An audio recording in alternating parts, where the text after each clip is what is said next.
The reviews are in, and we're going to tell you what they are. He's Todd Vandenberg, I'm Rob Steele, and I don't have a good intro for the show because it's just that kind of odd. I'm just saying, we've got an interesting show. Yes. I just don't have an intro written for it. No. And why bother writing something? It's not like, the president has things written out that, well, actually, he probably does. They just can't read them.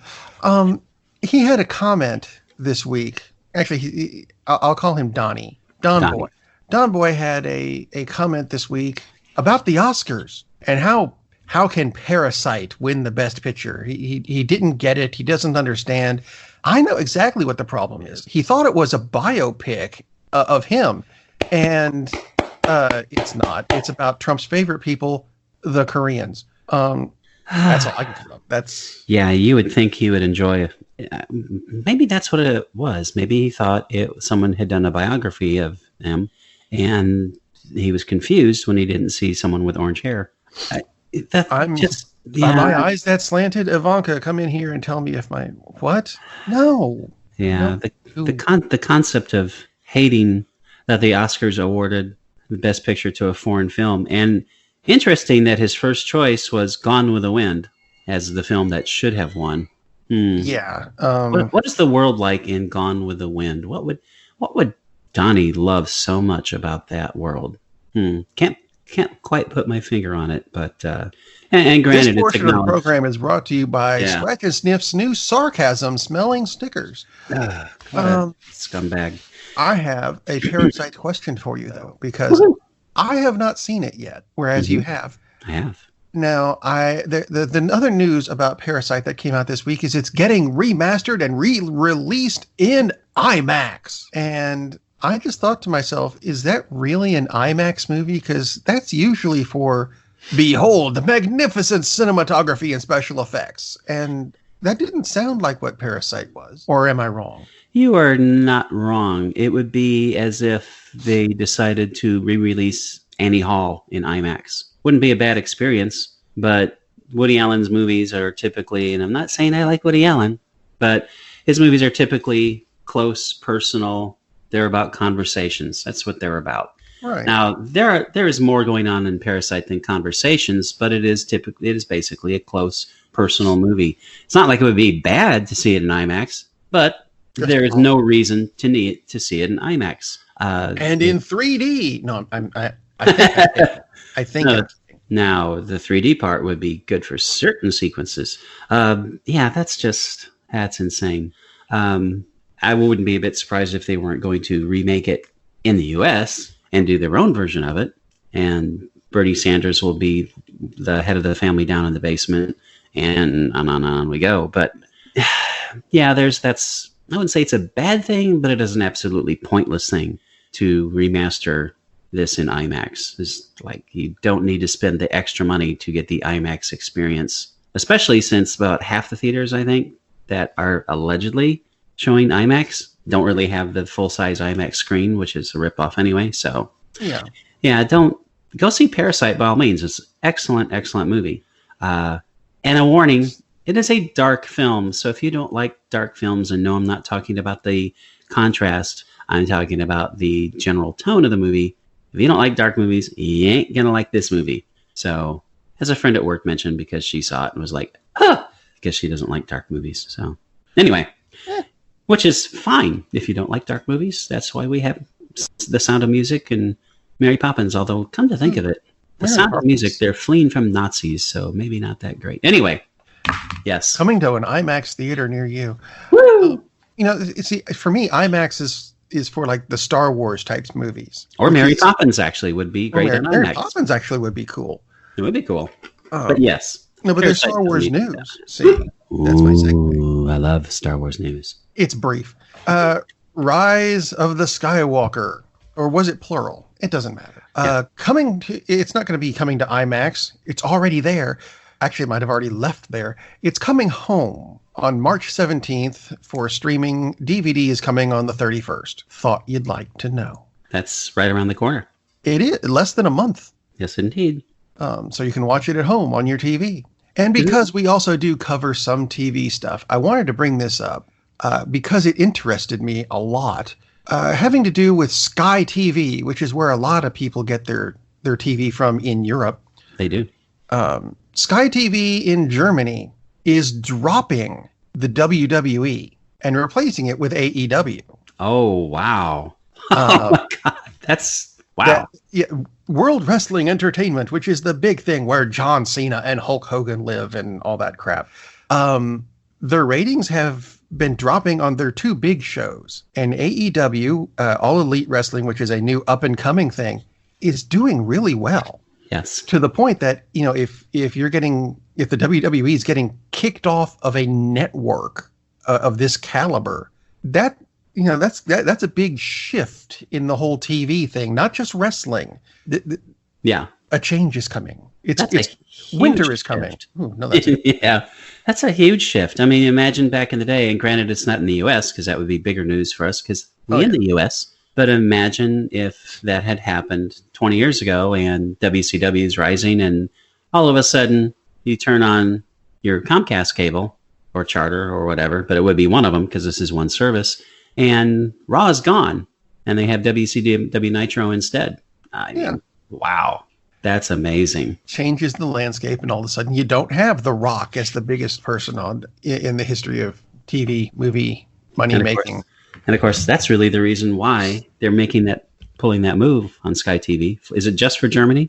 It's just for Germany for now. For now, exactly. There is rumors that it might be happening in the UK as well. Wow. Because that's why it's happening, like I said, because they don't have The Rock. They don't have Stone Cold. They don't have anybody comparable to those. And, they keep on pushing Brock Lesnar. Yeah, well, which you kind of have to say that way. It was, oh God, it's him again. Yeah, but, and apparently aren't they pushing Hogan versus? Help me with the. I saw that they're pushing Hogan. Went, I don't care, and didn't bother reading the article. Hogan. And granted, they're pushing him, the Fiend. Sorry, Way Bryant. Couldn't think of his name. No, Bryant. I know that's Goldberg. Allegedly. Goldberg is taking on the Fiend at the next pay-per-view. Oh well, similar. It's like, and I love Bill Goldberg. I love Bill Goldberg, but that's what you're pushing right now. Yeah, Bill Goldberg. Really? And there were rumors going around that Hogan would be involved, and it's like Hogan is coming back to do something. I can't remember what. Hogan should not be involved in anything. But the guy's 20 years past being a bankable star. Yeah. I mean, compared to what you really should have, that tells you everything about WWE, and it's shocking that they made that move to just pull it off the air in Germany on Sky, but it totally makes sense. Like you said, the ratings are going down, and God, give people a reason to watch it. AEW is giving people a reason to watch. And for those of you who thought I tuned into a movie show and we're talking wrestling, there actually is a reason for that. You watched a movie this week that has to do with wrestling. It does indeed. It has to do with wrestling and the WWE. And this came out a while ago, and we talked about the movie. Neither one of us had watched it yet because it had just come out. We were talking about going to see it. And I finally watched it last night. And I only mentioned it to Rob in pre-pro. There you go, Ted. There's the mention. And I wasn't going to review it because I could have sworn Rob had reviewed it. And Rob said, no, you did. I thought you did. So now we will finally review the movie Fighting with My Family. Now coming to the ring. Yes, how strange. We both kind of went, oh, crap, forgot about that. And this has been available for streaming for quite a while. For those of you who have Hulu, it's free on Hulu because you already paid for Hulu. And if you have the Disney Plus giant package with Hulu and ESPN Plus included, there you go. But otherwise, you can rent it or buy it from any of the other joints. So, Fighting with My Family. It is the story based on the true tale of Paige, who is she currently still the GM of Raw? No, she's no longer. That was a while ago. Not anymore, but she's still around, I think. Oh yeah, she's still around. Anyway, she is one of the primo female wrestlers in WWE, and this is based on her story. It is quite a good story. They hyped this by showing The Rock in clips, which would make you think, oh, The Rock's going to be in it a lot. Although if you really think about it, no, The Rock's not going to be in it a lot because they're just showing The Rock in a clip, so you'll go watch the movie. He's in it halfway between in it a lot and in it in the clip to make you watch the movie. He's got a couple big scenes, so don't watch it if you love The Rock because you're not going to see The Rock a lot. But if you enjoy wrestling, you totally should watch this movie. So it's the story of Paige. She is from Great Britain. Her family is into wrestling. Her family has been wrestling for next to forever. She has a very odd and colorful family, which is quite fun to watch what's going on with them. She's been wrestling basically they've been wrestling since she was 3. She actually got into the ring when she was 13 years old because someone didn't show up and they needed a match, and Dad said, go. And she did. And loved it ever since. So fast forward to the age of 18, she and her brother, who also wrestles, Zach Zodiac is his ring name, WWE is coming to England for tryouts. They go to the tryout camp. It's awesome. It's fun. Vince Vaughn does a great job. He is just a side character. He's a scout for WWE. And he calls everyone. He says, if I call your name, you're coming with me to NXT camp. Paige. Everyone else, thank you very much. So she is the only one selected, which is a great scene. She's the only one selected out of about 20 people, almost all of them guys, including her brother. Her brother's not thrilled about it. It's not that he's angry, but he's just, these are his dreams. He's the headliner in their little local show. He's the best wrestler in their camp, and yet he's not selected. Paige is, and Paige doesn't want to go. And finally her brother says, no, you got to go. Don't be stupid. So she goes. So she fights through all the problems of NXT, and it's just difficult, obviously, to make that change because she's going from a pretty big fish in a little teeny pond to one step away from the WWE. So it just follows her rise. And if you follow wrestling, obviously she made it to WWE because, heck, we just said so. So spoiler alert. And anyone who's watching this movie, I would imagine you probably knew that. Even if you don't know wrestling, this is the kind of movie, so, But the path that she follows, it's really well done. It's very interesting. Her interaction, especially with 3 other divas, as WWE liked to call them at the time, is extremely well done because I expected it was going to be the typical, there's the bad girls, and they're going to be mean to our little Paige, and that's not how it plays out, which is very well done. It's just the interaction between her family. She jumps back and forth. Her rise up the ranks. The Rock shows up again because he's The Rock. And he's The Rock, so obviously he gives a really good performance. But it's pretty cool to actually see him just playing. He plays The Rock, and he plays Dwayne Johnson, which an important distinction, and it's very, very well done. And a few other actual wrestlers that we know of pop up, and they dramatize her big moment in WWE, which I not immediately, but about 15 minutes after I watched the movie, I watched the actual match. And I have to tell you, if you're worried about the quality of the wrestling in this, the match that they recreated is actually done better than the actual match. So kudos to Florence Pugh, who plays Paige. She's been in like Midsummer. She is in the upcoming Black Widow movie. So she is definitely a star on a huge rise, and she does a terrific job in this film. Very entertaining movie. Highly recommend Fighting It with my family. If you don't like wrestling, that's okay. You'll like this movie because it's a wonderful family movie. And I don't mean have the little kids watch it. Offhand, I can't remember if there's any particular language. So I'm just saying it's a very cool movie about how family is important, how it's important to fight for what you believe in, no pun intended. And if you enjoy good acting, there's very good acting in this film. I was shocked because when the trailers came out, I remember we were talking about it, Rob, and it's like, this looks interesting, but really? Not a whole lot of wrestling movies that are really good movies. Yeah. And this is a really good, it's not as good as The Wrestler, but that's a totally different kind of movie.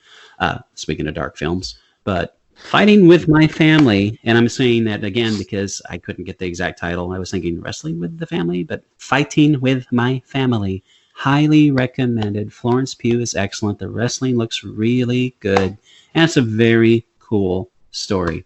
And once the credits roll, hang in there because then they have clips of the actual people in the during the credit scenes, which is very, very nice. Definitely watch it. So you've got a movie about fighting with your family, and you're not sure about the language. Mine, there's language in this. And there's fighting, just not the same way. And it's a family movie in that it's about family, but this is not for your kids. Mm-hmm. Film I watched this week, and I've actually watched this twice because I think it's that good.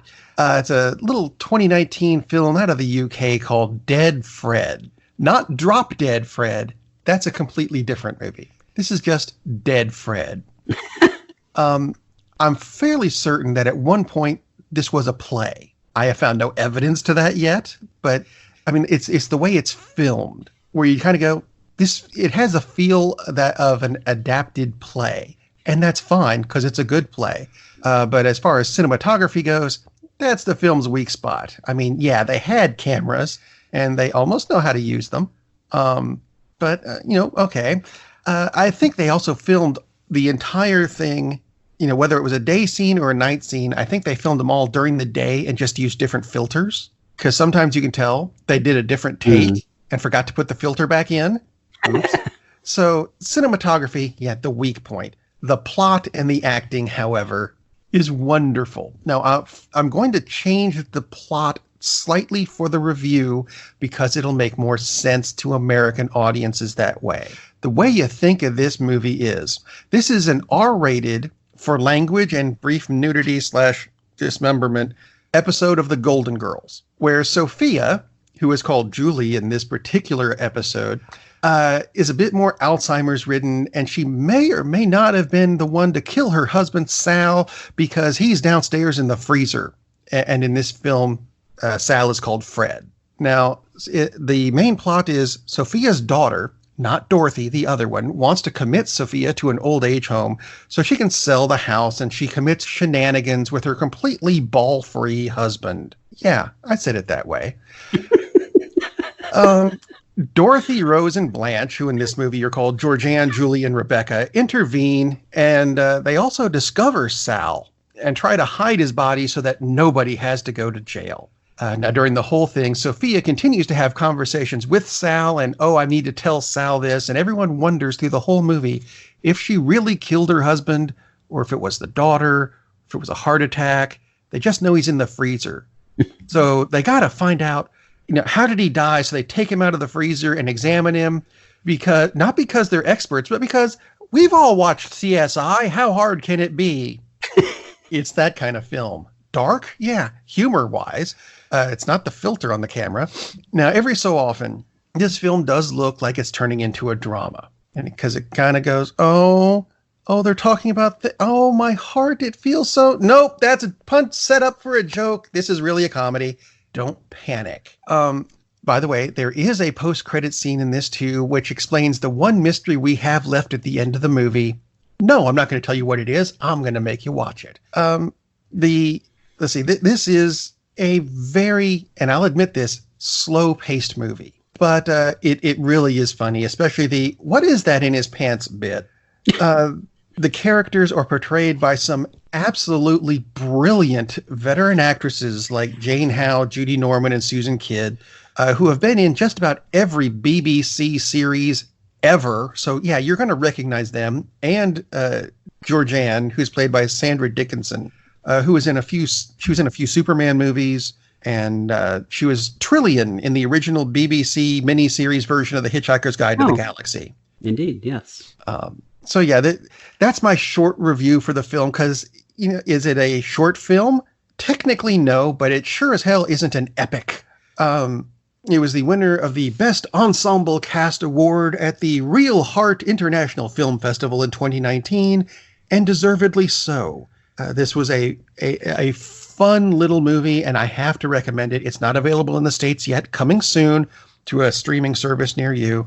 It really is kind of a cross between Golden Girls, Knives Out, and Clue if it were done by HBO, because there's a lot of language in this. Oh my God. And most of it comes from Georgianne. And Georgianne is my favorite character for any movie I've seen in the past several months. I'll throw I suppose a scene, and this is in the trailer. I'm just setting it up. A bit better. The daughter is trying to break into the house where everyone's staying, so she can sneak her mother out. but she breaks a window on the way in, so they all end up in the hallway, kind of like a Golden Girls episode, because we've seen that before. And they're all like, someone's trying to break in. Georgianne, here's a bat. Go downstairs and get him. Why do I have to be the one to go downstairs? Because you're the brave one. Yeah, you've got invisible testicles. Oh, okay, I'm off. What? Okay, it's that kind of a movie. It's a lot of fun. I highly recommend it. When it becomes available, we'll let you know. Or just keep an eye out for it. Dead Fred. It's an easy to remember title. God, I will definitely be looking forward to that. It's fun. Even insane. My older child who still lives at home watched it. No, the little one. I made sure she was upstairs in bed first, and my wife watched this again last night, and we all got a good laugh out of it. Dead Fred. Dead Fred. At some point, coming towards you. A couple things I failed to mention. Shame on me about fighting with my family. Stephen Merchant, director. As Paul White. And writer. Oh. yeah, he's tall enough. He would just have to gain about 300 pounds. Yeah, Stephen Merchant wrote and directed the film. And I almost mentioned the director. It's like, I don't know why I didn't. But Stephen Merchant of the original, the British version of Office is excellent. Super funny, which explains why it's a funny film. Also why it's a very good film. And for some reason, and I have no idea why, because I'm too lazy to investigate, but AJ Lee was the wrestler that Paige fought in her big match in WWE. Not played by AJ Lee, which is weird because it's not that it happened that long ago. And John Cena is in it briefly. The Rock is in it quite a bit. The Big Show, as you mentioned, is in it. So they have several actual wrestlers in there, but AJ Lee does not play AJ Lee. I can tell you why. Tell me why. Because AJ Lee is married to CM Punk. Okay, that's right. I forgot. And that's the tie-in, which is why she wouldn't do it. And that's why she's not there anymore. Although you would think he would say, honey, this would be like, I don't know, 100,000, 250,000, whatever they were going to pay her. But so, yeah, she's not in the film. But that makes perfect sense. Yeah. Zelina Vega plays AJ. Darn you, politics. Yeah, indeed. Oh, and we're back to Trump and Parasite again. And we're not doing that again. What is the movie that CM Punk is in? The girl on the third floor, the lady on the third floor, or something like that. Which is not seen it, but apparently is supposed to be quite good. Yeah. Maybe Anyway, we'll review that next week. Maybe. Or maybe we'll just go ahead and tell you that that's a good title for you when you get out and go see a movie. Captain, we're losing power in the warp engines. I think we should be leaving now. I'm going to go home and sleep with my wife. And on that unusually harmonious bombshell, it is time to end. I am very disappointed! Man, we have a weird job. It's shameful, but, it's a living. And like that, he's gone. Holy crimson skies of death!